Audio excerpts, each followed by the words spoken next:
Lembaga Penyiaran Publik Lokal, Radio Publik Kabupaten Sragen, Buana Asri, saluran informasi. Guyub Rukun Bangun Sukowati.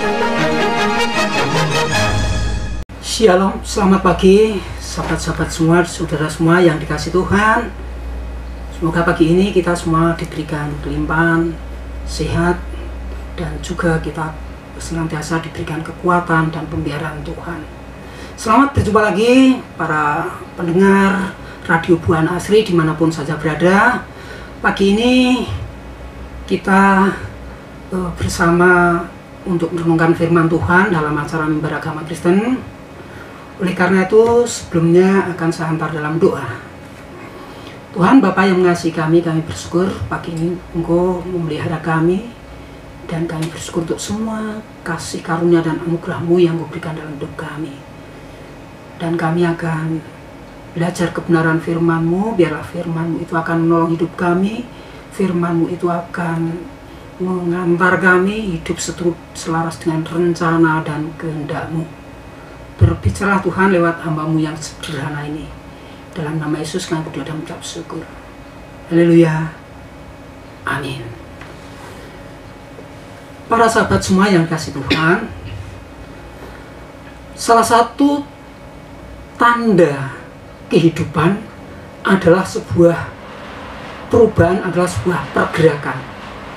Di dalam ilmu biologi, tanda ciri khas makhluk hidup adalah salah satunya adalah bergerak. Oleh karena itu, hidup di dalam kekristenan itu juga harus ada pergerakan sebagai tanda sebuah kehidupan. Iman sebagai dasar hidup kita itu juga akan bergerak, bahwa iman kita itu iman yang hidup. Itulah sebabnya Alkitab menjelaskan dan berbicara bagaimana hidup kita sebagai orang percaya, hidup sebagai orang Kristen.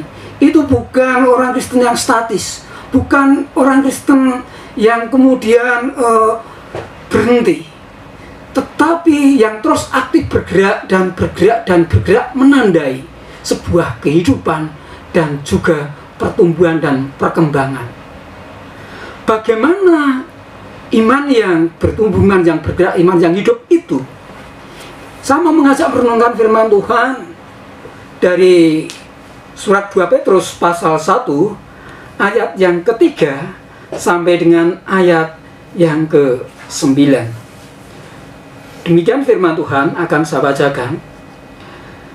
Karena kuasa ilahinya telah menganugerahkan kepada kita segala sesuatu yang berguna untuk hidup yang saleh, oleh pengenalan kita akan Dia yang telah memanggil kita oleh kuasanya yang mulia dan ajaib. Dengan jalan itu Ia telah menganugerahkan kepada kita janji-janji yang berharga dan yang sangat besar, supaya olehnya kamu boleh mengambil bagian dalam kodrat ilahi dan luput dari hawa nafsu duniawi yang membinasakan dunia. Justru karena itu, kamu harus dengan sungguh-sungguh berusaha untuk menambahkan kepada imanmu kebajikan, dan kepada kebajikan pengetahuan, dan kepada pengetahuan penguasaan diri, kepada penguasaan diri ketekunan, dan kepada ketekunan kesalehan, dan kepada kesalehan ini kasih akan saudara-saudara, dan kepada kasih akan saudara kasih akan semua orang. Sebab apabila semuanya itu ada padamu dengan berlimpah-limpah, kamu akan dibuatnya menjadi giat dan berhasil dalam pengenalanmu akan Yesus Kristus Tuhan kita. Tetapi barang siapa tidak memilikinya semuanya itu, ia menjadi buta dan picik, karena ia lupa bahwa dosa-dosanya yang dahulu telah dihapuskan. iman yang bertumbuh, iman yang hidup. Bagaimana Anda dan saya bisa mengalami demikian? Seringkali kita berpuas diri dengan kita menyatakan bahwa iman itu yang membuat Anda dan saya itu diselamatkan. Betul, tidak salah. Karena keselamatan itu bukan usaha kita, tetapi adalah anugerah Allah dengan kita iman. Namun jangan lupa bahwa iman itu adalah dasar dari segala sesuatu. Maka itulah sebabnya Rasul Petrus memberikan nasihatnya kepada jemaat pada waktu itu, jemaat yang ada di perantauan. Karena surat Petrus itu dituliskan kepada jemaat yang saat itu mengalami penganiayaan dan mereka berada di perantauan. Dengan kata lain, berdiaspora. Dan mereka tinggal di berbagai tempat dan mereka hidup berada di tengah-tengah lingkungan orang-orang yang belum percaya, orang-orang belum mengenal Tuhan. Sehingga Rasul Petrus memberikan nasihat bahwa meskipun mereka di tengah-tengah orang-orang yang belum percaya, mereka tetap imannya tetap hidup dan imannya terus bertumbuh. Bagaimana iman yang bertumbuh, iman yang hidup itu? Di sana dikatakan bahwa ayat yang ke-5 di sana, justru karena itu kamu harus dengan sungguh-sungguh berusaha untuk menambahkan kepada imanmu kebajikan, dan kepada kebajikan pengetahuan, dan kepada pengetahuan penguasaan diri, kepada penguasaan diri ketekunan, dan kepada ketekunan kesalehan, dan kepada kesalehan saudara-saudara, dan kepada kasih Allah. Artinya apa? Bahwa iman yang hidup, iman yang bertumbuh itu ditandai dengan perubahan hidup di dalam diri kita sendiri dulu. Di sana di dalam ayat yang ke-5 sampai dengan ayat yang ke-6 itu menunjukkan bagaimana perubahan itu terjadi dalam karakter, di dalam diri. Iman itu menjadi dasar kalau seperti kita itu naik tangga. Jadi kalau naik tangga itu ada level-levelnya. Tangga yang pertama itu adalah iman. Tetapi itu belum cukup. Kita supaya naik level lagi, di sana dikatakan bahwa tambahkanlah iman di situ. Apa yang ditambahkan? Kata ditambahkan bukan berarti iman itu kemudian tidak cukup untuk menyelamatkan. Tidak. Pengertian di situ adalah iman yang bergerak, bukan iman yang mati. Tambahkanlah kepada imanmu, yaitu kebajikan. Apa itu kebajikan? Kebajikan adalah kehidupan yang baik. Mengapa, saudara Tuhan? Karena Alkitab menuliskan di sana bahwa iman tanpa perbuatan adalah mati. Orang akan melihat cara hidup kita bahwa Yesus itu hidup di dalam kita, melalui kita wujudkan dalam kehidupan kita hidup yang baik. Kalau kekristenan hanya kemudian beriman tetapi outputnya, cara hidupnya itu bukan cara hidup yang baik, tentunya itu adalah sesuatu yang keliru dalam memahaminya. Orang-orang Kristen mestinya hidupnya itu seperti Kristus. Sehingga sebutan orang Kristen sebenarnya di dalam abad pertama itu adalah Kristus-Kristus kecil. Artinya orang-orang yang hidupnya itu di dalam Kristus. Cara hidupnya, model hidupnya seperti Kristus. Sehingga sebutannya adalah Kristus-Kristus kecil adalah karena hidupnya seperti Kristus. Mahatma Gandhi, seorang tokoh di India. Dia adalah orang yang sungguh-sungguh dia memperhatikan kehidupan orang Kristen. Bahkan dia membaca Alkitab. Namun sayang, mengapa Mahatma Gandhi tidak mau menjadi orang Kristen? Karena Mahatma Gandhi melihat cara hidup orang-orang Kristen pada waktu itu tidak sesuai Alkitab, tidak sesuai dengan Kristus, sehingga ia tahu tentang bagaimana Alkitab, tapi dia tidak mau menjadi orang Kristen. Karena apa? Karena dia kecewa dengan orang-orang yang hidupnya tidak sesuai dengan firman Allah. Maka iman yang hidup itu adalah mereka hidupnya bisa mewujudkan hidup yang senantiasa hidup, memiliki kehidupan yang baik dan memiliki kehidupan yang berbuat baik. Galatia menyatakan bahwa jangan jemu berbuat baik. Dan itulah sebabnya hidup orang Kristen harus mewujudkan dan menampakkan kehidupan yang baik. Dan itu yang akan menjadi daya tarik, menjadi tanda bahwa iman itu hidup karena menghasilkan suatu perbuatan yang baik. Yang kedua, di sana dikatakan tangga yang kedua, level yang selanjutnya, kehidupan selanjutnya ditandai dengan pergerakan apa? Ayat yang kelima, justru karena itu haruslah dengan sungguh-sungguh berusaha untuk menambahkan imanmu kebajikan dan kepada kebajikan pengetahuan. Dasarnya adalah kebenaran. Dari mana kita mendapatkan kebenaran?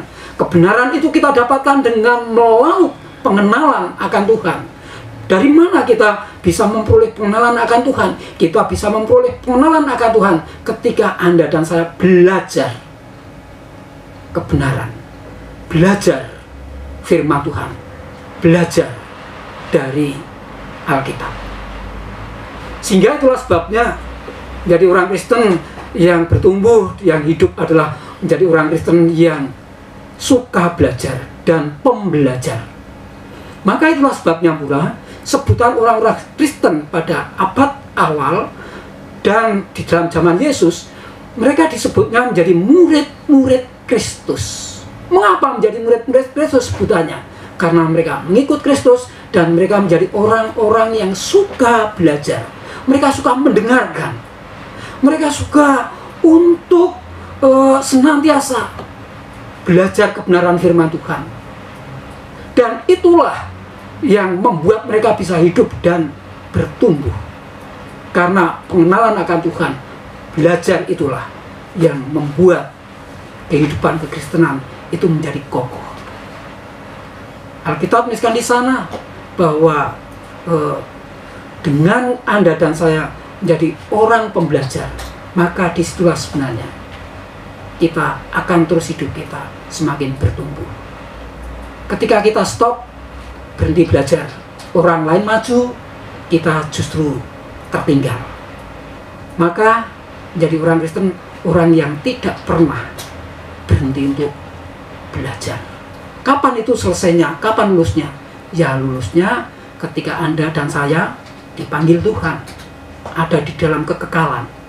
Karena memang pembelajaran itu adalah seumur hidup kita. Itulah proses kita menjadi orang yang untuk menuju kesempurnaan. Maka Anda dan saya jangan pernah kita bosan, lelah, berhenti untuk belajar. Karena belajar itu adalah merupakan bagian hidup kita dan itu adalah merupakan kehidupan Anda dan saya. Orang-orang Kristen yang tidak mau belajar, yang menyombongkan dirinya sudah tahu segalanya, sebenarnya dia adalah orang-orang yang senantiasa dia menutup dirinya. Karena pengetahuan itu semakin hari semakin berkembang. Maka Anda dan saya jangan pernah kita berhenti dan kita stop untuk belajar. Perkembangan yang dunia juga semakin bergerak. Kita juga harus mau untuk belajar dan belajar. Maka Anda dan saya akan terus bisa mengikuti perkembangan pula. Yang selanjutnya, di sana dikatakan, bukan saja kita menjadi orang Kristen kemudian berbuat baik, kemudian memiliki pengetahuan, tetapi di sana dikatakan pula, tambahkan di sana ayat yang kelima. Justru karena itu, berusaha dengan sungguh-sungguh dengan menambahkan kepada imanmu kebajikan, dan kepada kebajikan pengetahuan, dan kepada pengetahuan penguasaan diri. Banyak orang yang pintar, banyak orang yang hidupnya mereka baik, tetapi ada orang-orang yang mereka hidupnya tidak bisa menguasai diri. Saudara mengasihi Tuhan, penguasaan diri ini harus kita miliki. Seringkali kita bangga kalau kita memiliki jabatan, menjadi pemimpin. Karena apa? Bisa menguasai orang lain. Tetapi ingat, Alkitab menuliskan di sana, orang Kristen yang bertumbuh adalah orang yang bisa menguasai diri. Karena ketika kita tidak bisa menguasai diri, kalau kita menjadi pemimpin, maka pemimpin adalah menjadi pemimpin yang tidak bijak, menjadi pemimpin yang senantiasa otoriter, menjadi pemimpin yang kejam, menjadi pemimpin yang lalim, menjadi pemimpin yang tidak peduli, menjadi pemimpin yang tidak memiliki kepekaan hati. Maka disitulah sebenarnya bahwa penguasaan diri itu harus kita miliki. Kejatuhan itu terjadi karena tidak bisa menguasai diri. Banyak terjadi kecelakaan karena tidak bisa menguasai diri. Banyak hal-hal yang terjadi karena intinya tidak bisa menguasai diri. Dalam hidup yang kita jalani sebagai orang percaya, sebagai orang Kristen, iman yang bertumbuh itu adalah iman yang bisa menguasai diri. Alkitab tuliskan di sana, menguasai diri artinya bahwa Anda dan saya terus menjadi orang-orang yang rela untuk rendah hati. Ketika Anda rela untuk dengan rendah hati, maka tidak akan direndahkan.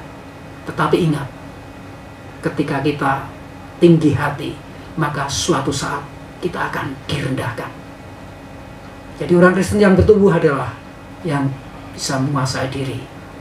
Yang selanjutnya di sana dikatakan, kita tidak hanya cukup berhenti kemudian menjadi orang yang menguasai diri, tetapi di sana dikatakan pula ayat yang ke-5,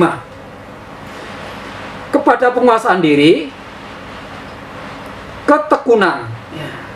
Ketekunan artinya tekun adalah sesuatu yang terus dilakukan secara terus-menerus. Ketekunan ini berbicara dengan kekuatan menghadapi situasi apapun.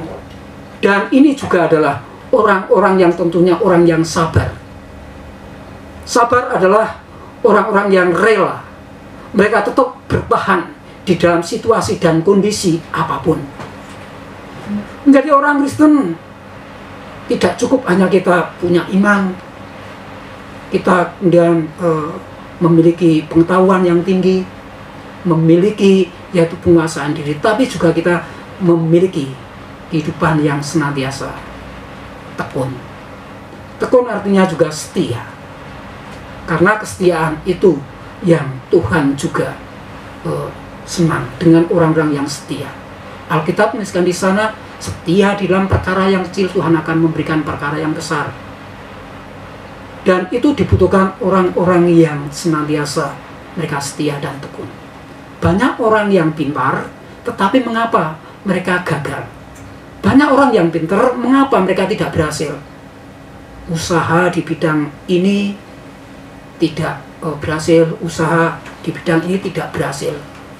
Saya punya beberapa teman yang mereka itu orang-orang yang sebenarnya orang-orang yang memiliki pengetahuan, mereka orang yang pintar, teman-teman kuliah saya.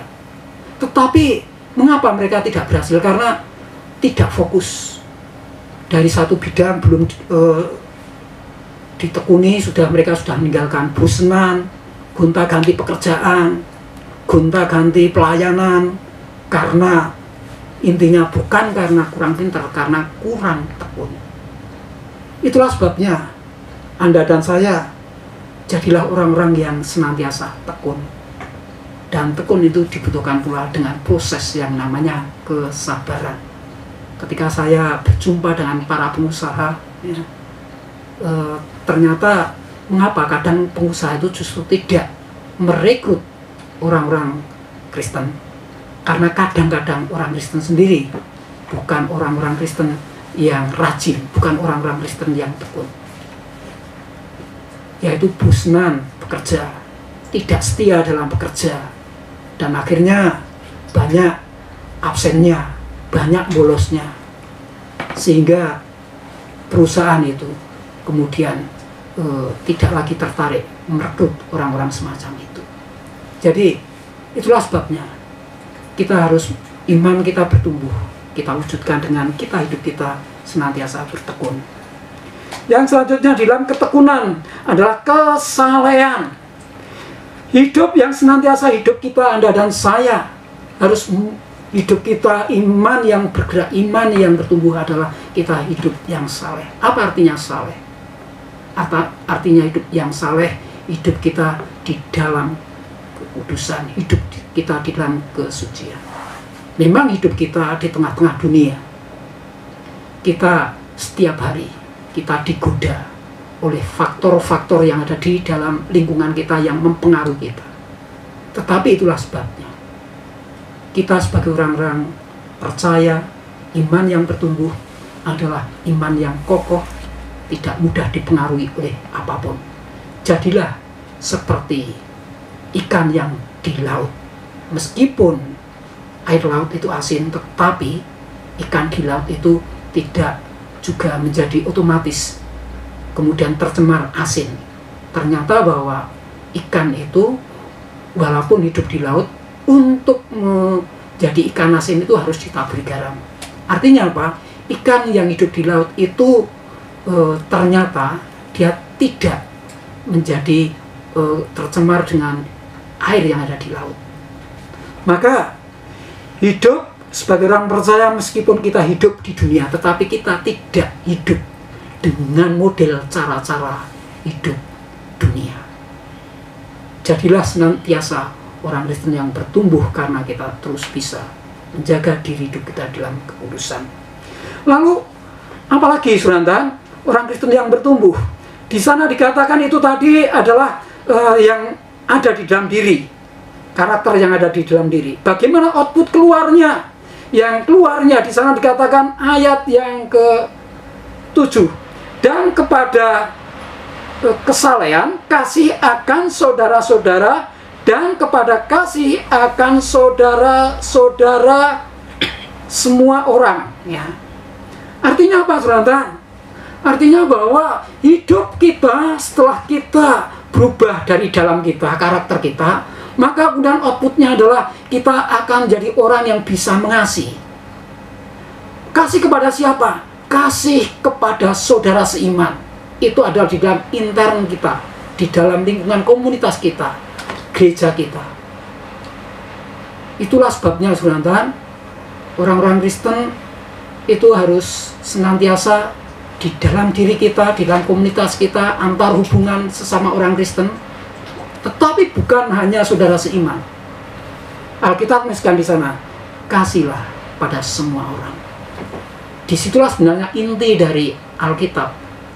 Kasihilah Tuhan Allahmu, tetapi kasihlah sesamamu manusia. Dan ketika Anda dan saya bisa mengasihi semua orang, disitulah sebenarnya iman kita, iman yang bertumbuh. Karena iman yang bertumbuh itu adalah yang bisa menjadi berkat bagi semua orang. Kita hidup di dunia ini adalah kita hidup bersama dengan semua orang. Kalau kita menyadari bahwa semua orang itu merupakan bagian saudara kita, mungkin kita memahami, Pak, dia tidak seiman, betul tidak seiman, tetapi paling tidak kita bisa menghargai dia sebagai saudara ciptaan Allah, sebagai saudara mereka sebagai sesama manusia. Karena manusia adalah merupakan ciptaan Allah, maka Anda dan saya, ketika kita menghargai Tuhan, maka juga kita harus menghargai ciptaannya. Orang Kristen senantiasa kita harus bisa menjadi berkat bagi semua orang. Dan inilah kita dipanggil bukan untuk menjadi garam gereja, bukan hanya untuk menjadi garam komunitas, tetapi kita harus menjadi garam dunia, menjadi terang dunia.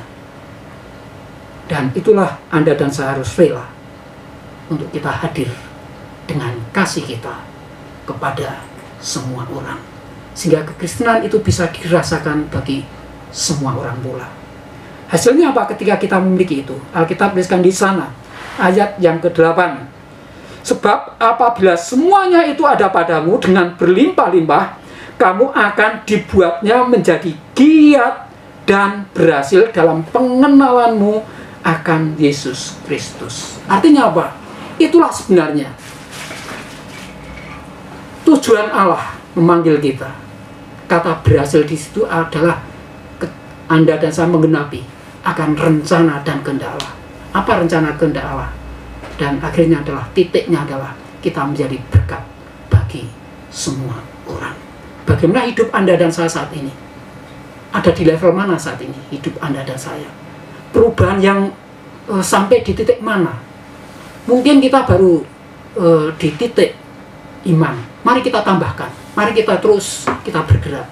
Mungkin baru di dalam titik pengetahuan, belum di dalam titik untuk penguasaan diri. Mari izinkan Tuhan untuk mengubah hidup kita.